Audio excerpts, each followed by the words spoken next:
I've finally made it to Xizang, known in the West as Tibet, the rooftop of the world. At nearly 12,000 feet, the capital city of Lhasa literally takes your breath away. I'm sure I'm the first one to come up with that, I'm sure. It's over twice as high as Denver, Colorado. And I've been to Denver. They get high. Anyway, I feel I've been lied to. I was told this was a land of enslaved people. And yet, every single person I've seen is kind of walking around. I think they might be kind of free. I haven't found a single person that's being sold as a serf or anything. The city of Lhasa is truly a modern city. I'd been led to believe it would be buildings made mostly of sticks, mud, and discarded shrimp tails. Instead, most of the buildings honestly rival many major cities in the United States, and make parts of some US cities kind of look like a bomb hit them, which is rude. It's rude. Also, if I'm gonna fly 24 hours to get here, the least you can do is have a guy pulling a cart. Instead, it's electric cars everywhere.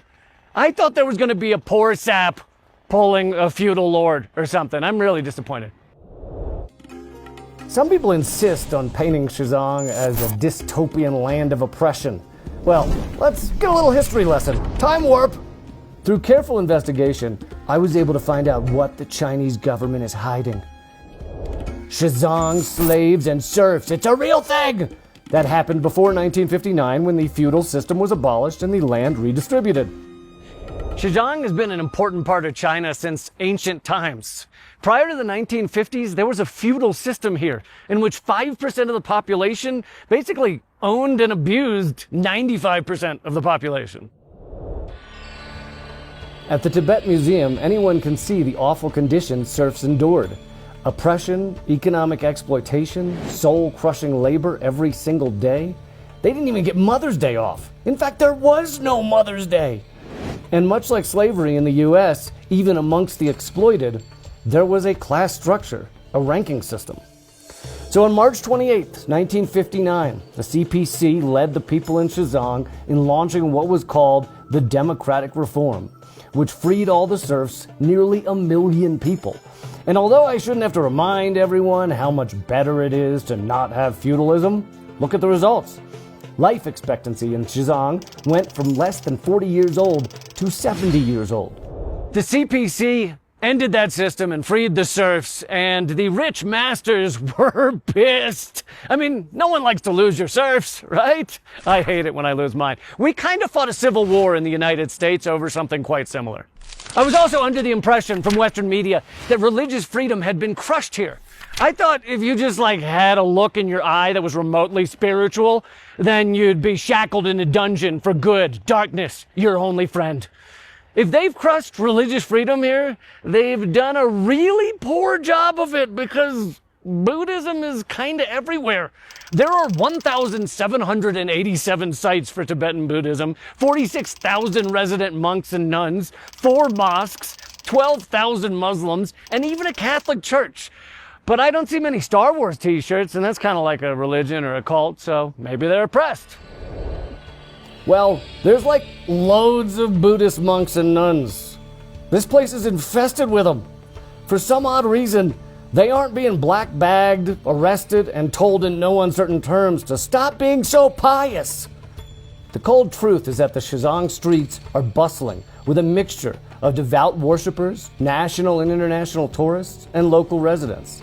The closest thing to a cultural genocide I've seen is that those traditional Tibetan hats made out of real yak fur are a little pricey. $20 US? Come on, what's going on here? It seems clear that the accusations righteously spewed by the West at China in terms of cultural and religious suppression are at best gross ignorance and at worst a concerted plan to harm China.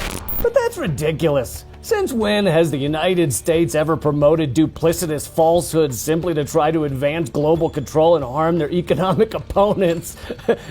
Wait. I hear it now that I said it out loud. They do that all the time. There's plenty to debate about the history of this place and who gets to write it. But I came here to investigate the now, to taste the food, meet the people, spin the spinny golden things, and breathe what little air there is. Don't worry, I breathed a whole bunch of extra air before I got on the flight, so I'm totes good now. As I walk the striking streets of this magical place, I've heard people chatting with each other in Tibetan and Chinese. And the street signs are written in, wait for it, Tibetan and Chinese. Many ancient relics in the museums are testament to the age-old connection, union, between Xizang and the rest of China. This includes blood relations, language, culture, and they even tried on each other's shoes at one point. Xizang is one of the most beautiful places I've ever seen. And I saw the Great Pyramid, the one in Vegas, but you know, it's similar. Anyway, to my fellow Westerners who say Xizang isn't free, I recommend you come take a look. And you know, the United States has more prisoners than any country in the world, and yet we call ourselves the land of the free. So maybe we don't quite understand what that word means?